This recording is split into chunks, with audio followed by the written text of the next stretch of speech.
Good afternoon. I'd like to start today's briefing by bringing up Treasury Secretary Steven Mnuchin. The IRS is releasing new withholding tables, which is great news for American workers who are going to be keeping more of their hard-earned money as a result of the new tax cut law. And the Secretary will get into those details on that and then answer a few of your questions on that topic. Then, as always, I'll be back up here to take questions on other news of the day. That, Mr. Secretary? Thank you very much, and it's a pleasure to be here. Let me first just comment and say I am pleased that I will be leading the economic delegation for the President in Davos. We'll have a very good, large group of cabinet members traveling with us, and Sara will give more information on that later. I'd like to talk about the withholding tables. So today, the Treasury Department and IRS released new withholding guidance that will implement the Tax Cut and Jobs Act. This new guidance will mean that workers and their families will receive larger paychecks starting in February. This has been a massive project that we've been working on, beginning to implement the tax plan. There's a lot of work left to be done, but we're estimating that 90% of the workers are going to see an increase in take-home pay because of the Tax Cuts Act. This historic legislation doubles the standard deduction, simplifies the filing process, lowers the rate for millions of middle-income Americans and their families. I want to acknowledge the Treasury's Office of Tax Policy and the IRS, who worked round the clock to meet our important objective to work with the existing forms and the existing systems. We want to minimize the burden on both employers and hardworking taxpayers in getting this implemented in February.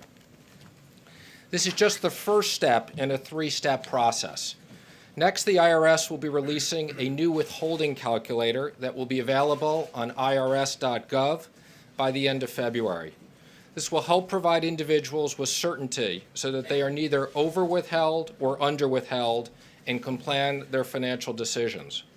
We have reviewed this very carefully, and based upon last year's withholding tables, approximately 76% of taxpayers were withheld so that they had refunds at the end of the year. We expect, based upon the new tables, there will be no material change in this number. We will encourage taxpayers to use the calculator when it is released, and we'll launch a marketing effort to make sure people understand that. Finally, I'd like to say that the Treasury and IRS will work together to release a new W-4 for 2019. We expect to release that later in the year. We will be meeting with employers, payroll providers to determine how to best to design the form to reflect the new law. And the IRS will continue to focus on simplification and a user-friendly process. These new tables will help deliver the tax cuts as soon as possible to as many Americans as possible with as little disruption as possible. This will continue to focus and fuel the optimism in economic growth that is returning to this country.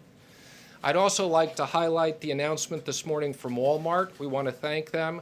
They will be increasing their minimum wages, issuing bonuses, and expanding family benefits for over 1 million employees.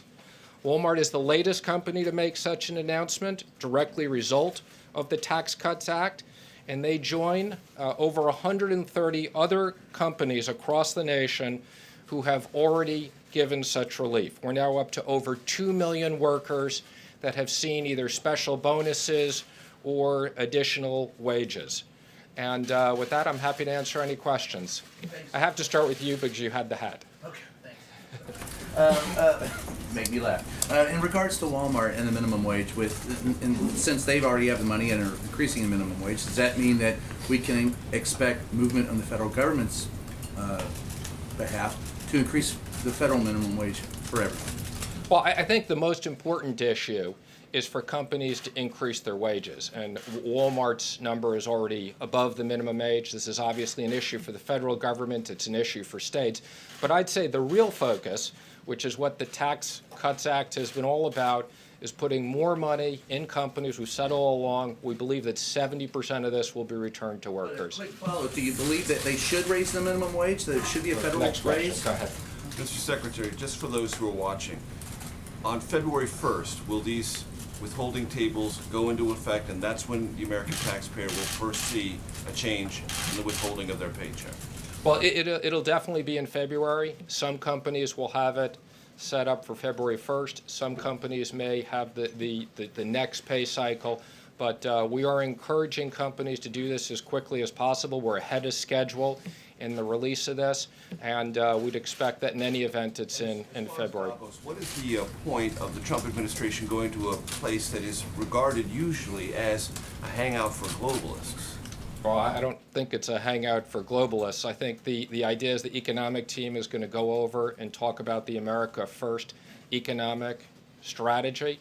We're thrilled that the president is coming, and I think what we know is that the economy that's good for the U.S. is good for the rest of the world. You just talked about Walmart, and that's a big deal. What has been the efforts with Walmart, with this administration, for them to raise their wages? Well, again, the whole purpose of the Tax Cuts Act was to put more money in companies so that they could compete competitively with international companies. I think you know we had one of the highest tax rates in the world. We taxed on worldwide income. We've changed that. I mean, this is really a revolutionary process. We thought it would be great for the economy, and we're thrilled with already the number of companies that we see reacting accordingly. Talking with Walmart on this, how long have you been talking? We've been talking with lots of companies for a long time, and we're thrilled with how people are responding. Yes. Thank you, Mr. Secretary. You are using an outdated, or the system will use an outdated W-4 form for this year. You will encourage people to go on to a calculator on the IRS website to maybe try to figure things out. Taxes are messy to begin with. How is this not going to lead to, in one way or another, some sort of implementation mess? Well, you know, I give an enormous amount of credit for the team at Treasury and the team at IRS who have literally been working around the clock through the holiday. As you mentioned, we had an existing form, we had existing technology. We had to figure out how to fit this in this format. The fact that we've been able to keep the same percentage of people that get refunds, we wanted to make sure that people weren't over withheld or under withheld. So we ran lots of models to run this. That's phase one. Phase two, as soon as the calculator comes out, the calculator will work with the new tax system, child tax credits, $10,000 deduction. So a taxpayer can see, do I have the right number of exemptions that are filed, or should I adjust that?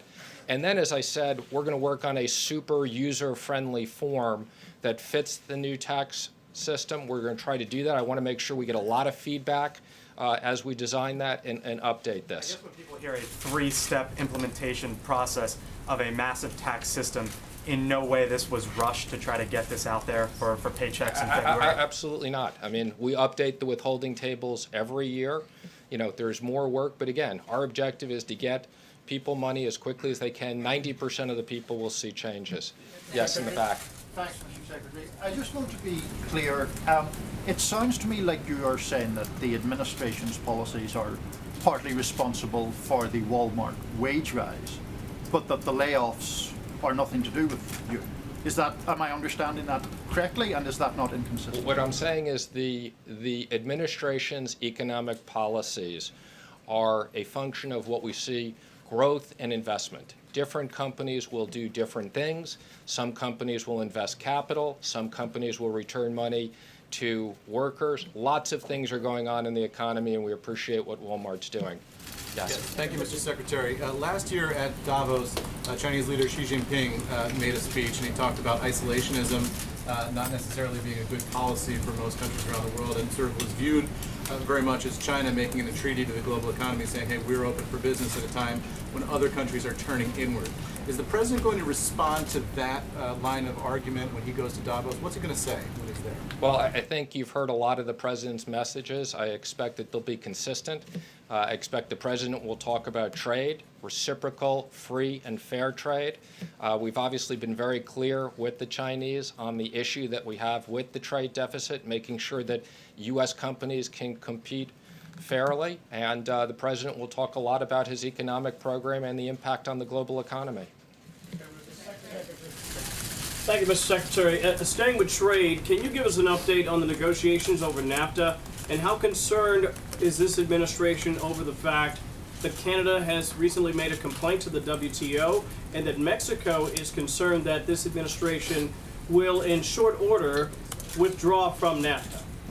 We gave the president an update this morning on trade. I think he's very pleased with where things are going. Ambassador Lighthizer is doing an amazing job renegotiating NAFTA, and we expect that will be renegotiated or we'll pull out. Mr. Secretary? Yes, Mr. Secretary, I know you've had a lot going on with taxes, but since we have you here, could you give us an update on Treasury's progress on this list of Russian oligarchs that Congress had asked for? I believe we were expecting it sometime in January. Can you let us know where that's at? We're working on it as we speak. It should be released in the near future, and it's something we're very focused on. Yes, Mr. Secretary, if I heard you correctly, you're predicting that there won't be a great increase, decrease rather, in the number of American taxpayers who used to get a refund, who would, basically the same number will still get a refund that have been expecting to get a refund all along. Is that correct? That is correct. Again, what we're Can you then address the Democrats' charge that you all are juicing this? Again, I think this is another ridiculous charge. That's why I specifically want to make clear that there won't be a change in that number. We have people who have worked very carefully on this. Our objective is not to have taxpayers over-withheld so that they owe money at the end of the year. As I said, we have a system, 90% of the people will get money. The same number of people will get refunds, and we're going to actively encourage and make sure that taxpayers understand how to go onto the calculator once it's up and running. We'll work with payroll providers, we'll work with companies, we'll do education sessions so that taxpayers are properly withheld. Are you expecting any new sanctions on Iran to come from Treasury? I am expecting new sanctions on Iran. We continue to look at them. We've rolled them out, and I think you can expect there will be more sanctions coming. Thank you, Mr. Secretary. Leaders in some states, Connecticut, New York, New Jersey, are talking about ways to limit the impact of the SALT scale back, such as letting people pay their property taxes in a way that would then be charitably deductible. Is the administration going to try to halt any of those efforts, and how are you responding to that? Well, let me just say again, from the Treasury standpoint and IRS, I don't want to speculate on what people will do, but I think it's one of the more ridiculous comments to think that you can take a real estate tax that you're required to make and dress that up as a charitable contribution. I hope that the states are more focused on cutting their budgets and giving tax cuts to their people in their states than they are on trying to evade the law. Secretary. Thank you very much, Mr. Secretary. As the national debt clock approaches 21 trillion, I have a few really quick questions. First of all, is this something that the administration is concerned about? Again, I think we've said under the last administration, the debt has gone from 10 trillion to 20 trillion, and of course we're focused on the debt, and that's why we're focused on economic growth. This tax plan was about economic growth that will create more revenues for the economy and more tax receipts for the government. What can we realistically expect the national debt to be by the end of the and I hope this is not hypothetical, but by the end of the president's first term? I don't have a projection for that right now, but thank you. Thank you, Mr. Secretary. You talk about the tax being flatter and 90% of the taxpayers benefiting from it. Yet, it would seem that under those circumstances, you're going to eliminate a lot of the deductions which so many small businesses and self-employed business people depend on. Is there really a major cut in deductions, and how do you expect that will play with the small business community? Well, I think this is about tax simplification and getting rid of deductions, a lot of the deductions that rich people take. But I will tell you, on small businesses, one of the best features of the tax plan are all the features that go to small and medium-sized businesses and pass-throughs. There are tremendous incentives, whether it's the automatic expensing or whether it's the discount for pass-throughs. we've heard more good news from small business than even from the Walmarts of the world. And self-employed business too. Self-employed too, yes. Mr. President, when you're talking about the Mr. President. I'm sorry, Mr. Secretary. He's in the other room. 2020 news. Not yet. Mr. Secretary, in talking about the impact and the benefit that most American workers will see under the tax cut plan, wouldn't this be a good day for the president to release his tax returns so we can see how he benefits from the tax cut bill? And have you recommended that? Again, I've had this question before when I've been up here. I'll say the same thing. I'll give you the same answer I gave you last time. I think that there's a ton of financial disclosure that the president has given the American people. They voted for him. He's the president. I think people are happy with that, and the president will decide what he wants to do. Yes, what does the administration hope to achieve with these additional sanctions on Iran? I think the president's been very clear, okay, that many aspects of the Iran deal need to be changed, that there are many activities outside of the Iran deal, whether it be ballistic missiles, whether it be other issues, that we will continue to sanction that are outside the JCPOA. Human rights violations. We couldn't be more focused. We have as many sanctions on Iran today as we have on any other country in the process, and we'll continue to look at things. Mr. Secretary. Thank you, Mr. Secretary. Just two quick follow-ups to a couple of questions that have been asked. Ann's question related to the Democratic charge about the issues that could come up next year. Are you at all, just yes or no, is there any consideration given to the midterms when you guys ensure that the implementation of this would happen in February and not, for example, later to give you more time to sort all this out? Again, let me just explain. The IRS issues tables every January. We knew we were changing the tax bill, so it obviously made sense to wait from January to February so that we gave people time to institute this. Any claims that we're doing this for political issues are ridiculous, okay?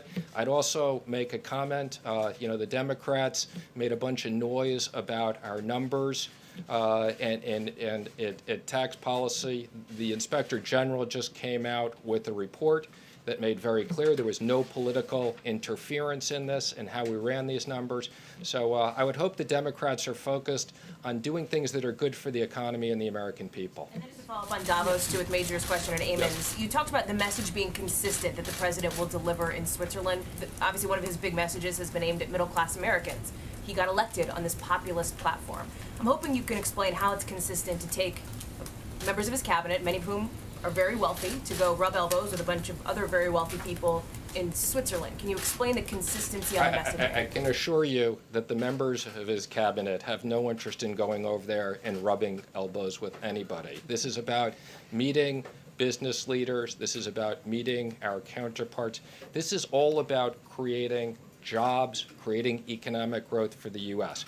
As you know, there's tremendous investment in the U.S., okay? There's tremendous trade deals going on. I think we've been very clear, and the president has delivered. Look where the stock market is again. The president is delivering for American workers. So this trip is all business.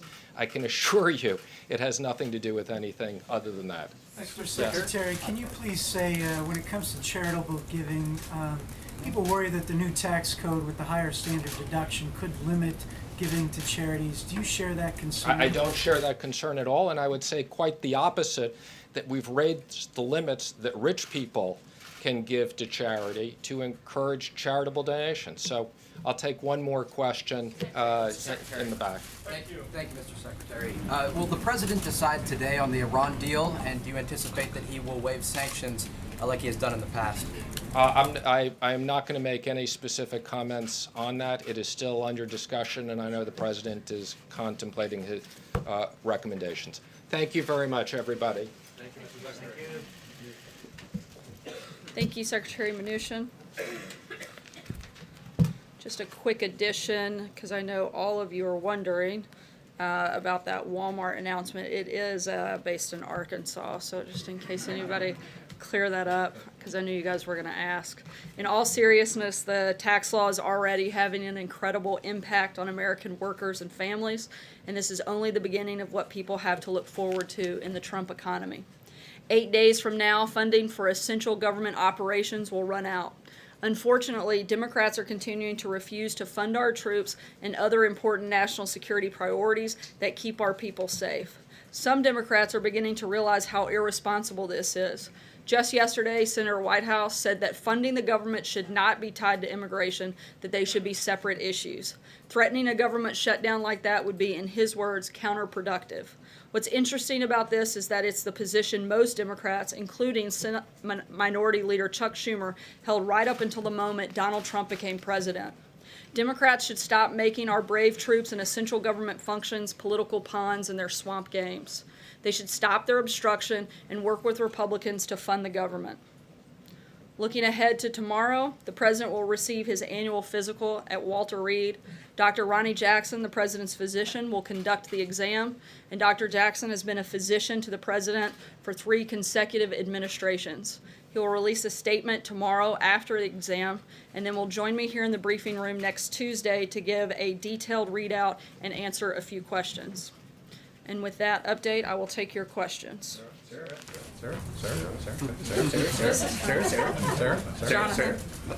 Thank you, Sara. Can you walk us through the events in the building this morning that informed the president's tweets about the Pfizer reauthorization vote on the House today?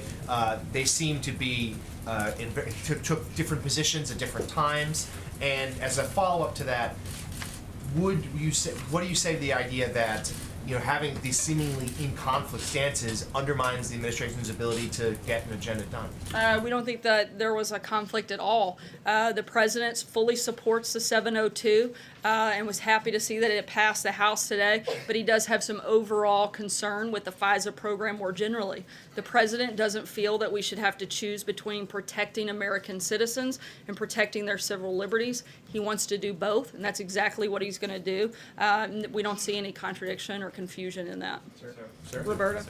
A quick question about Dr. Jackson's statement. It'll come tomorrow after the Yeah, it'd be exam kind of on tricky paper? if it came before. No, but it'll come tomorrow though, right? Yeah, he'll put out a brief statement, but we'll take the weekend to compile the rest of the results, And on- lab results, things like that, and he'll join me here on Tuesday to give a detailed readout of the president's exam and then answer a few questions from you Is guys. it on Walmart, if I might, just because it's in Arkansas?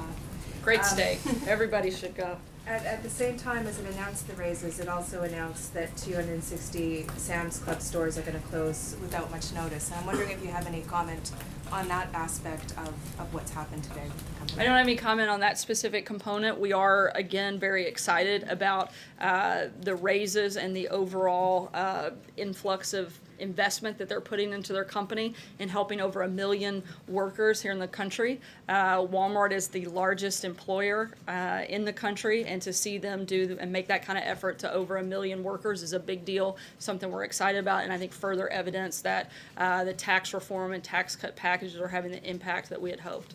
John? Sara, if there was no contradiction between the president's tweet this morning and official White House policy, can you tell us why his first tweet sparked off a flurry of activity and phone calls between the White House and Capitol Hill? And, I think there's a flurry of activity at the White House every day. And the White House and White House staff leading one government official to say we did more work before 8 o'clock this morning than most people do in a week. That government official probably doesn't work at the White House because we usually do more work by 8 o'clock in the morning, as most of you know, because you start calling us usually around 5 a.m. And we try to respond to emails and phone calls about 24 hours a day from you guys. I'm not sure about the flurry of activity. Again, to us, that's a pretty normal day, and we're always engaged with members on the Hill, members of our staff, so that seems pretty standard practice. Major? Two questions. One, Senator Flake has left some on Capitol Hill with the impression that there is a deal on immigration and DACA. Is there one, and does the White House believe it's one it will support? There has not been a deal reached yet. However, we still think we can get there, and we're very focused on trying to make sure that that happens. The president's been clear about what his priorities are in that process, and we're going to continue working with members of the House and the Senate, Republicans and Democrats, to make sure that we try to get that deal done. Related to that, is the White House familiar with what the contours of Senator Flake is talking about, and would it regard it as progress? I can't speak to the specifics of Senator Flake. I can tell you that a deal has not been reached, and we've outlined what a deal would need to look like on our end for it to happen. Can you explain from the administration's point of view the value of demonstration projects in the 10 states that have asked for it for those who are able-bodied who receive Medicaid? Because there are critics who say, even as a demonstration project, it would fundamentally change Medicaid's orientation to those who receive it because they qualify, and that's historically been the method. If you qualify, you receive. Are you referencing the CMS, the new policy? Yeah. Yeah, they're announcing that to support states in efforts to strengthen the Medicaid program and getting Americans engaged in getting back to work. The policy will allow states to design programs that help beneficiaries improve health and well-being. At the same time, the policy protects the most vulnerable, including those determined to be medically frail or suffering from a substance use disorder. That's what the focus of that program is on. Cecilia. Thanks, Sara. Back to FISA, if I can. Many people are interpreting that first tweet from the president to mean he didn't actually know how FISA works, and for that matter, that he wasn't familiar with his own administration's policy. That's already. Does he know FISA? Was he familiar with the policy? He does, which is why he issued a presidential memo last week expressing concerns and asking for a review of it, which is also why D&I put out a new policy this morning. This is top of mind for the president, top of mind for the administration, and he has a full understanding. Don't believe me? Ask Speaker Ryan. Look to the comments that he made. He's somebody who's been in constant contact and had many discussions with the president on this issue, and he stated that in his press conference earlier today. And how exactly was the Trump campaign so badly surveilled and abused under FISA as he seemed to claim in that tweet? Look, I think that there are a lot of things that indicate the surveillance that took place there, and I'm not sure what the part of confusion is on that front. You guys have reported on it many, many times. Jim? If you're a dreamer out there, should you have confidence that this president is going to reach an agreement that will protect you from being deported? You should. I think you saw that. You guys got to come into the room in a pretty unprecedented way and sat in there for almost an hour listening to the president talk about it, listening to the president commit to getting a solution on this. Right now, we're counting on Republicans and Democrats to come together, which we think they will, to make a deal on DACA and on border security, which is a vital part of that conversation and something that we insist be part of it. And a quick follow-up on FISA. There seems to be a pattern, and correct me if I'm wrong if there is no pattern, where the president watches something on Fox and Friends and then he tweets about it. Apparently this morning, one of their personalities, Andrew Napolitano, said that this is not a good deal, Mr. President, don't do this. And then he went on Twitter and tweeted about the FISA program. There have been folks out there who have said, you know, there's a cause and effect. He watches something on Fox and Friends, and then he tweets about it. Is that what happened this morning, and does that go on? I'm sure you're disappointed he's not watching CNN. I think you watch a lot of CNN, if you don't mind me saying. I don't think that's true. Your numbers would be higher. In reference to the question specifically. No, it's not.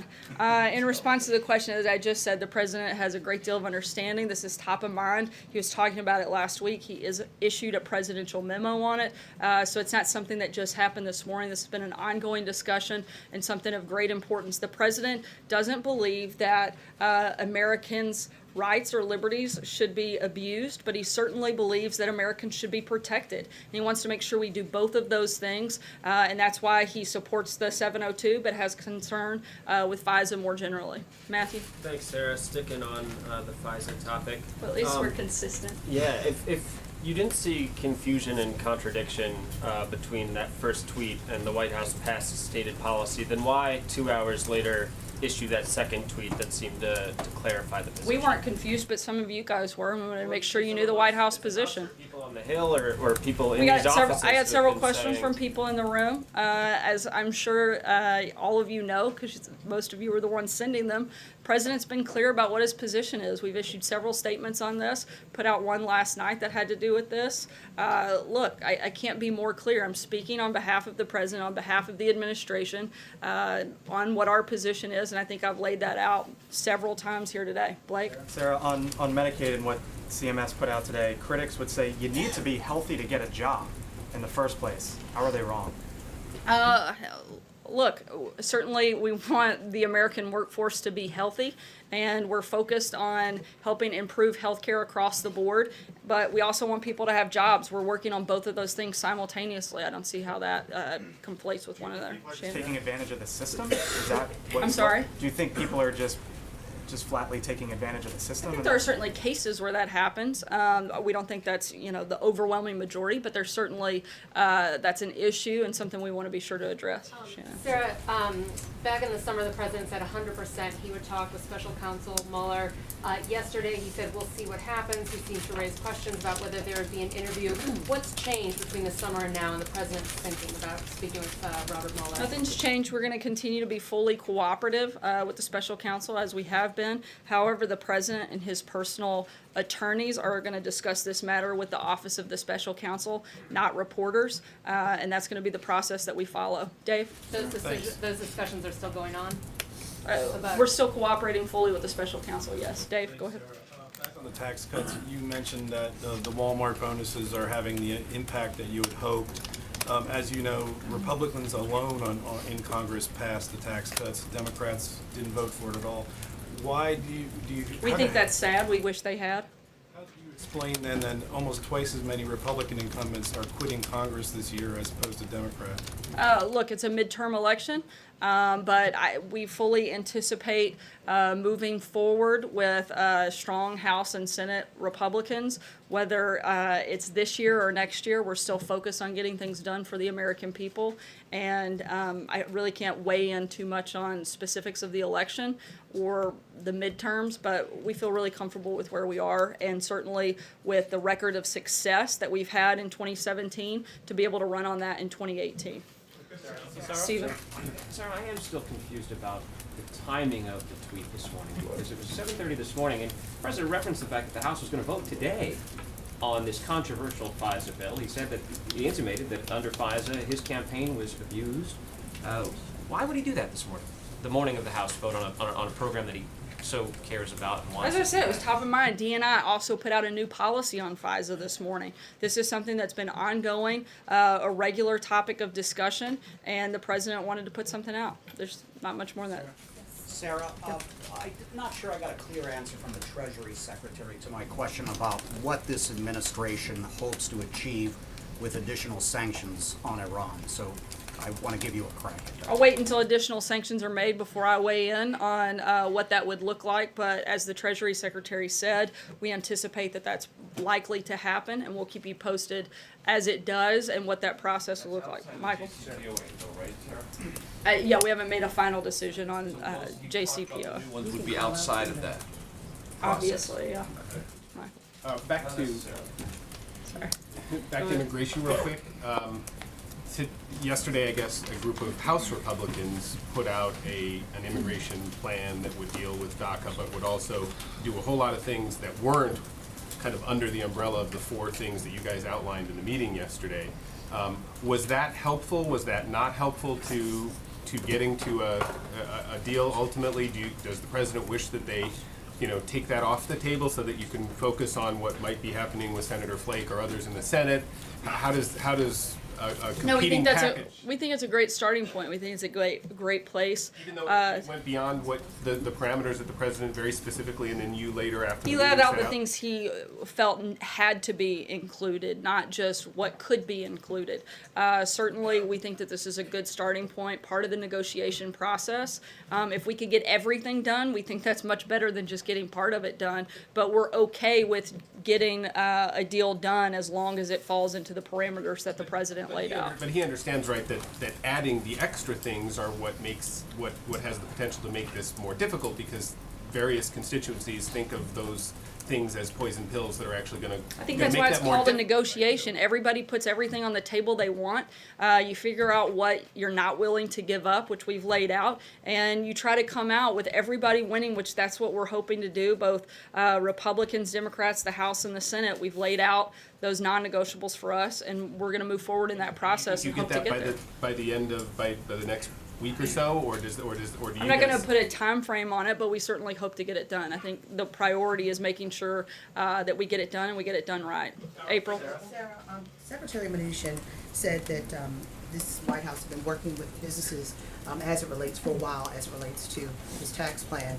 And when it comes to Walmart, had this White House been talking with Walmart about a safety net for the employees that were going to lose their jobs today? Because I'm looking at a sign right now from Sam's Club that says this club will be closed on January 11th, 2018. That's today, the day that Secretary Mnuchin talks about how wonderful there will be increases in pay for Walmart workers. I'm not aware about a conversation about a specific safety net. I can tell you that we're excited about the fact that they've raised minimum wage. They have increased opportunities when it comes to paid family leave, and that they are increasing salaries to over 1 million American workers. We think that's a positive. In terms of specifics on a safety net and conversations around that, I couldn't speak to that. Welfare reform, is there a status report? Because I understand that Ryan and McConnell are not together on issues of welfare reform as it relates to education. Where does the president stand on this back and forth? We're having conversations about that. We think it's important policy to look at, but right now our focus primarily is on the budget, and secondary is getting a deal done in regards to immigration on DACA and border security, and most likely moving on to infrastructure from there. John? Yeah, thank you, Sara. Two brief questions. The president said yesterday that, and I quote, "We are going to take a strong look at the libel laws." Now, many lawyers said that was an unusual statement because all libel laws are at the state level and not the federal level. Was he referring to states should take a look at libel laws or something else? I think certainly states should take a look at it. Look, the president's frustrated with the misreporting and fake news that regularly takes place. He is tired of the media's obsession over recent fictitious book on the president and his administration, and he thinks that when things like that happen, there should be some action of recourse. He's simply stating that it should be looked into. Francesca? I mean, Sorry. he meant the states, not that there should be federal libel I laws. think he was speaking generally that libel laws should be looked at. My other Second question is the administration have any reaction to the reports of the arrest of former Iranian President Ahmadinejad, who was leading a protest movement against the regime? Not at this time, no, John. Francesca? Thank you, Sara. Back on the president's first tweet this morning in FISA, when he said that it may have been used, the FISA Act, to surveil and abuse his campaign, what specifically was he talking about there when he said may and abuse and surveil? Could you point me in the right direction? Look, I think that this is something we've talked about many times before. There are a lot of things that indicate that there was surveillance at Trump Tower, and I'm not sure what the clarification is needed on that front. Trey? Thanks, Sara. Two questions for you. First, a few days ago you said the White House did not have any reaction to the transcript that was released by Senator Feinstein related to Fusion GPS. Is the president aware of this transcript? And does he have any reaction to the FBI references within the transcript and what was said by that gentleman? We certainly think it's a gross overstep by Senator Feinstein to release that transcript. There's been a lot of comments about obstruction of justice, and frankly, the only people that we've seen trying to influence the investigation are former Director Comey and Democrats in Congress, and that would include Senator Feinstein, Representative Schiff, who have both selectively leaked to the media witness interviews. We see that to be a big problem and something that should certainly be considered and looked at. Follow-up question. Today, Ecuador announced that it's granting nationality to WikiLeaks founder Julian Assange. Does the president agree or disagree with this decision by the Ecuadorians? I haven't spoken to him about that. Can I ask you on Iran again? When the president went through the exercise in October of decertifying but signing the sanctions waivers, he said words to the effect of fix it or he wouldn't do this again. The fix was supposed to include some legislation which hasn't happened yet. Is the president comfortable with where the fix it part of this process is right now, and what is his feeling about what a fix would look like? Look, the president still strongly believes this is one of the worst deals of all time. And one of the single greatest flaws is that its restrictions leave Iran free in the future to openly develop their nuclear program and rapidly achieve a nuclear weapons breakout capability. Obviously, we see big problems with that. The administration is continuing to work with Congress and with our allies to address those flaws, and we'll keep you guys posted as a decision on that front is made. Hallie? Thanks, Sarah. I want to ask actually about offshore drilling, but before I do, I'm hoping you can clarify something that you said a couple of times now, which is that a lot of people were confused by that tweet. So Mike Pompeo, Actually, Tom I didn't say a Bossert- lot of people. You guys said a lot of people were confused. What was we weren't confused, but some of you were. Some what of you you, said. yeah. So I want to ask about that because Mike Pompeo was obviously out talking about this, pushing for this. Tom Bossert, a lot of people in the president's administration were representing the president's position on this, that he wanted this to pass. His tweet today was confusing. It was contradictory. It just was. So how are people supposed to trust, not us as reporters, but lawmakers, stakeholders, policymakers, that the people representing the president's position actually are?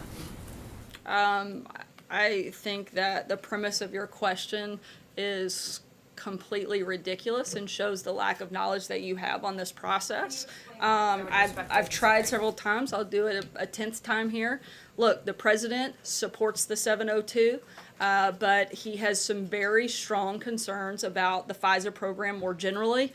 Again, this is why he put out a memo last week outlining such, and why the D&I director put out a new policy this morning. I'm not sure what the confusion is there. I cleared Sarah before I asked about offshore drilling that you definitively are saying that the president's tweet this morning was, in your view, not at all confusing and not at all contradictory. You think that's an accurate statement? I just want to be very clear about this. Yeah, it wasn't confusing to me. I'm sorry if it was for you. Jake? Let me ask about the offshore drilling ban, Sarah, Sure, because go there's been a ahead. lot of questions about what's happening in Florida.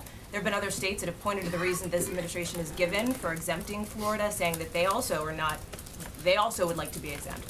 So how is exempting Florida from the ban anything other, in critics' view, than giving a political favor to White House allies in a key battleground state? Look, the president is a massive advocate for America not just being energy independent, but being energy dominant. That's just part of that process is the offshore drilling. That's why it's opened up for public comment. These are going to continue to be negotiations. We're going to continue to look for places and ways that we can make America more energy dominant. If that's one of them, then we're going to continue forward in that process. That's why we've opened up drilling in Anwar, the Keystone Pipeline, and cut a lot of job-killing regulations that have to do with that. We're going to continue moving forward in that process. It's an open comment period, and we'll continue to talk with other stakeholders as we make decisions for other areas and other states. Jake? Not a political favor. Thank you, It's not- Sarah. I am not aware of any political favor that would have been part of, so no. Jake? Thank you, Sarah. On prison reform, the president recently commuted the sentence of a first-time offender, a father of 10 children, who had been sentenced to an excess of 27 years. What kinds of injustices does the president view as priorities? Look, the president is looking, one of the big topics of conversation for today specifically is looking at reducing the rates of recidivism, specific to helping reduce violent crime. This is a beginning conversation. This is to a listening session, and we're going to continue working through this process. But that was the number one topic at today's meeting, and that's the big priority he has on that front at this point. There have been reports out, and if you could please clarify, what is Mr. Kushner's role in the prison reform initiative exactly? He's helping lead that conversation and put stakeholders together from a number of different areas that have expertise on this matter. I'll take one last question. Anita? Can you just, going back to immigration, can you just shed a little bit of light on what the holdup is? Members of the Republican Party were in the negotiations. They're the ones who are saying they agree with Democrats. The administration has been in the meetings, at least some of them. So what do you all not like? I believe there's only one member that said that there was a deal reached, and the other members are well in sync on the same page that we haven't quite gotten there, but we feel like we're close. And again, we're going to keep having these conversations. The president had a meeting here today with a number of members, both from the House and Senate, Republicans and Democrats, as a follow-up discussion on immigration. And again, we feel very strongly that we can get a deal made. One piece that the president talked about missing, is that the issue, or is there not enough funding? Can you shed a little light? I think it's Democrats agreeing to the other side of the deal. I think that's where we are. And again, we're confident and feel like we're going to get there. Thanks so much, guys.